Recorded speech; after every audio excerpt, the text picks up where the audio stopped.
আসসালামু আলাইকুম ওরহমতুল্লাহি ওবারাকাতুহু। প্রিয় দর্শক শ্রোতা, আশা করি আল্লাহ পাকের অশেষ রহমতে আপনারা সকলেই ভালো আছেন। হযরত ঈসা আলাইহিস সালাম বলেন, কেউ সমুদ্রের তরঙ্গের উপর দালান কোঠা নির্মাণ করিতে পারিবে না। দুনিয়া হইতেছে সমুদ্রের তরঙ্গ। অতএব দুনিয়াকে তোমরা আশ্রয়স্থল এবং স্থায়ী মনে করিও না। কেউ তার নিকট জিজ্ঞেস করিয়াছিল, আপনি আমাদেরকে এমন বিষয় বলে দিন যার দরুন আল্লাহ তাআলা আমাদেরকে ভালোবাসবেন। উত্তরে তিনি বললেন, তোমরা দুনিয়াকে অপছন্দ করো, আল্লাহ তাআলা তোমাদের ভালোবাসবেন। হযরত আবু দারদা রাদিয়াল্লাহু তাআলা আনহু বর্ণনা করেন, রাসূল সাল্লাল্লাহু আলাইহি সাল্লাম বলেছেন, আমি যা জানি, যদি তোমরা তা জানিতে তবে তোমরা খুব কম হাসিতে এবং খুব বেশি কাঁদিতে, আর দুনিয়াকে তুচ্ছ মনে করিতে এবং আখিরাতকে অগ্রাধিকার দিতে। আবু দারদা রাদিয়াল্লাহু তাআলা আনহু বলেন, আমি যা জানি তোমরা যদি তা জানিতে, তবে তোমরা মাটির টিলায় গিয়ে আপন অবস্থার দরুন ক্রন্দন করিতে এবং আপন ধন সম্পদ এইভাবে বর্জন করিয়া দিতে যে উহার কোনো রক্ষক বা তদারককারী থাকিত না। হ্যাঁ, এতটুকু খবর রাখা হইত যতটুকু অত্যাবশ্যকীয়। বস্তুত আখিরাতের স্মরণ তোমাদের অন্তর হতে দূরীভূত হয়ে গিয়েছে, তাই দুনিয়া তোমাদের আমলের ক্ষেত্রে প্রভাব বিস্তার করিয়া ফেলিয়াছে। তোমরা জাহিলদের মতো হয়ে গিয়েছ, আর তোমাদের কতক চতুষ্পদ জন্তুর চাইতেও নিকৃষ্ট হয়ে গিয়েছে। চতুষ্পদ জন্তু যেমন পরিণামকে ভয় করে স্বীয় খায়েশ ও প্রবৃত্তিকে বর্জন করে না। কি ব্যাপার, তোমরা পরস্পরে একে অপরকে ভালোবাসো না, একে অপরের হিত কামনা করো না, অথচ তোমরা পরস্পরের দিনই ভাই। তোমাদের আশা আকাঙ্ক্ষাকে বিভক্ত করিয়াছে একমাত্র তোমাদের অভ্যন্তরীণ দুরবস্থা। তোমরা যদি উত্তম বিষয়ে একমত হতে, তবে অবশ্যই পরস্পরে একে অপরকে ভালোবাসিতে।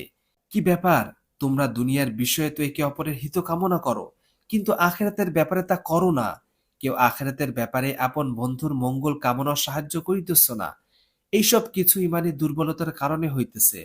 তোমরা দুনিয়ার ভালো মন্দ যেমন ভাবে বুঝো এবং বিশ্বাস করো, আখিরাতের ভালো মন্দ যদি সেইভাবে বুঝিতে এবং বিশ্বাস করতে, তবে আখিরাতই কামনা করিতে এবং আখিরাতের জন্য অধিক চেষ্টা করিতে। কেননা তোমাদের সমস্ত কাজকর্ম আখিরাতের অন্বেষণের মাধ্যমে লাভ হইতে পারে। যদি তোমরা বলো যে আখিরাতে অদৃশ্য আর দুনিয়া দৃশ্যমান, তাই নগদ উপস্থিত বিষয়ের ভালোবাসা প্রবল, তবে আমি বলব এই ধারণা অবান্তর। কেননা তোমরা দুনিয়ার বহু বিষয় এমন রহিয়াছে যেগুলো এখনো তোমাদের সম্মুখে আসে নাই, কিন্তু এতদা সত্ত্বেও ওইগুলি লাভের জন্য অক্লান্ত সাধনার চেষ্টা করিয়া থাকো। অথচ এই বস্তু কাল্পনিক, লাভ হইতেও পারে, নাও হতে পারে। শুধু আশায় এরূপ মেহনত করে থাকো। আসলে তোমরা ভালো লোক নও।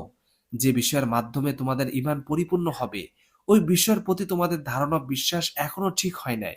রাসূল সাল্লাল্লাহু আলাইহি সাল্লাম যে সমস্ত বিষয় নিয়ে এসেছেন, ওইগুলির ব্যাপারে যদি তোমাদের কোনরূপ সন্দেহ থাকে, তবে আসো, ওই সমস্ত বিষয় বর্ণনা করিয়া দিব এবং ঈমানে নূরের মাধ্যমে সেগুলোকে দেখাইয়া দিব, যার দ্বারা তোমরা আশ্বস্ত হয়ে যাবে।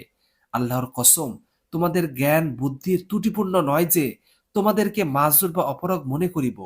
দুনিয়ার বিষয়ে তোমাদের রায় অত্যন্ত পাকা, অত্যন্ত বিচক্ষণার সহিত তোমরা দুনিয়ার সমস্ত কাজ সমাধা করিয়া লও। কিন্তু কি ব্যাপার যে দুনিয়ার সামান্য জিনিস লাভ হইলে খুশিতে আটখানা, আর সামান্য জিনিস হারাইয়া গেলে চিন্তায় কাতর। এমনকি চেহারায় এবং কথায় উহার প্রতিক্রিয়া প্রকাশ পেয়ে যায়। ইহাকে মুসিবত নামে আখ্যায়িত করো এবং ইহার জন্য শোক পালন করো। কিন্তু তোমাদের মধ্যে বহু লোক এমন রয়েছে যারা দিনের বিরাট অংশ ছাড়িয়া দিয়াছে, তথাপি তাদের চেহারায় কোনরূপ পরিবর্তন পরিলক্ষিত হয় না। আমার মনে হয় আল্লাহ তাআলা তোমাদের প্রতি নারাজ হয়ে গিয়েছেন। যখন তোমরা পরস্পরের সাক্ষাৎ করো তখন আনন্দ প্রকাশ করো, কেউ কাউকে মন্দ বিষয় সম্বন্ধে সতর্ক করে না, এই আশঙ্কায় যে সেও তার সহিত অনুরূপ আচরণ করিবে। তোমাদের প্রত্যেকে অন্তরে খেয়ানত পোষণ করিতেছ। তোমাদের আচরণ হলো আবর্জনা স্থলের সবুজ খাল সাদৃশ্য। তোমরা মহৎ বিষয়কে ছাড়িয়া দিয়াছ। আল্লাহ আমাকে তোমাদের থেকে পানাহ দিন, আর এমন ব্যক্তির সহিত মিলাইয়া দিন যার মিলন আমার কাম্য। তিনি যদি জীবিত থাকিতেন, তবে তোমাদের এই সমস্ত বিষয় বরদাস্ত করিতেন না। যদি তোমাদের মধ্যে কল্যাণ থাকিয়া থাকে, তবে তোমরা আমার বক্তব্য শুনিয়াছ। আর যদি তোমরা আখিরাতগামী হও, তবে অনায়াসে অর্জন করিতে পারিবে। আল্লাহ আমাকে এবং তোমাদেরকে মদদ ও সাহায্য করুন।